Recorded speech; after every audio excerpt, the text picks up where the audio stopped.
Donald Trump's potential rivals for the 2024 Republican presidential nomination have mostly rushed to his defense, but one is now speaking out as he prepares to enter the race. Chief Washington correspondent Jon Karl sat down with former Arkansas Governor Asa Hutchinson.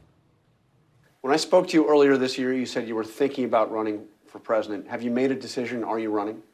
I have made a decision, and my decision is I'm going to run for president of the United States.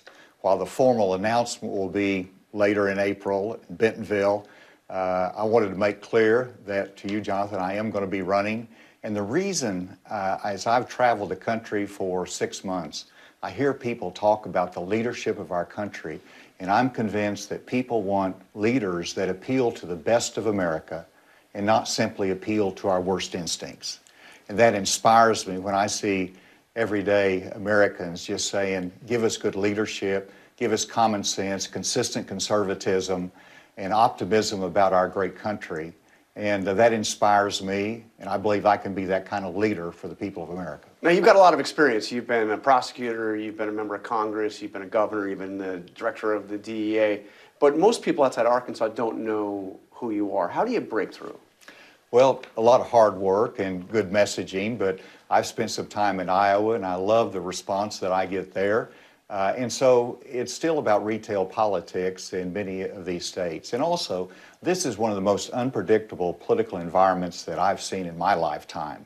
And so my message of experience, of consistent conservatism, of hope for our future, and solving problems that face Americans, I think that resonates. And whenever I make the final announcement, I'll be everywhere. And I think it's a plan that can work in this environment.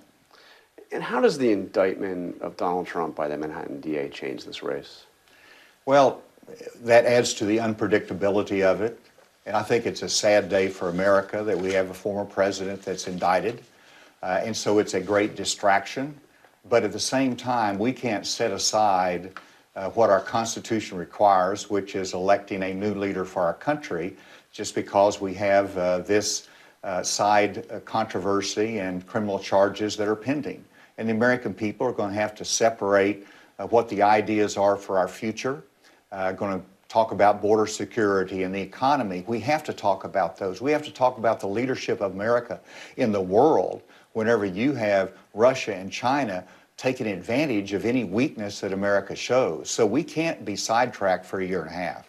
You suggested recently that if Trump were to get indicted, that he should drop out of the race. Do you believe that now that he's been indicted? Should he drop out? Well, I do. First of all, the office is more important than any individual person.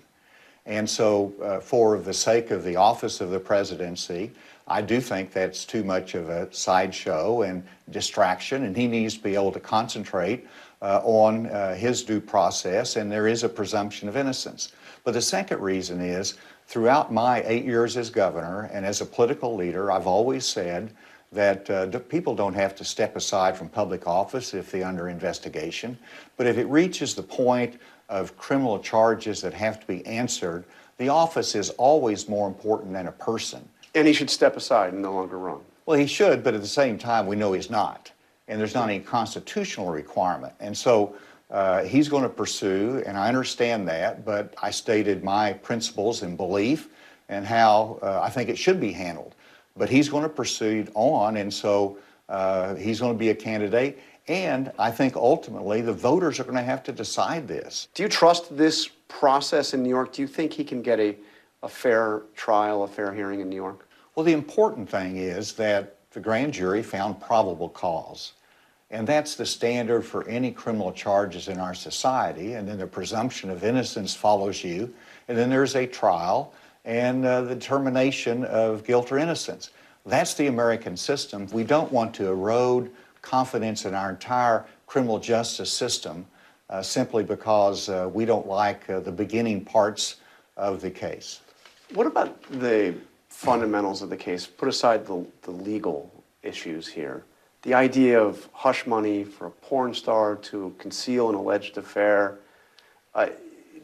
Does some of this end up making the evangelical voters who supported Trump so strongly in the past think twice about supporting him again? Well, let's look at the three different investigations. One is the hush money out of New York. Secondly, it is the request and pressure for votes out of Georgia. And the third one, of course, is the mishandling of classified documents in Mar-a-Lago. Those are three very serious investigations. You might say one of them doesn't showcase anything, but when you look at all three of them combined, it should give Americans pause. When you ask about the evangelical community, I'm part of that. Yeah. And I believe that the evangelical community understands that we need to have a leader that can distance themselves from some of the bad instincts that drive Mr. Trump. And I hope that we can do that in the future. You recently said that your lane is the non-Trump lane as opposed to the anti-Trump lane. What do you mean by that? Well, it means that I'm providing an alternative to the former President Donald Trump.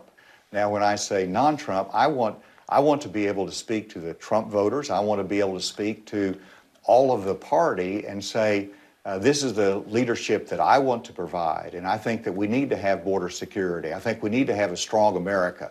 I think we need to spend less at the federal level. These are the values that I represent. Chris Christie, speaking in New Hampshire recently, said that the key is Republicans need to be fearless in taking on Donald Trump. That does not seem to be the case. I mean, look at how candidates and potential candidates have reacted to the indictment.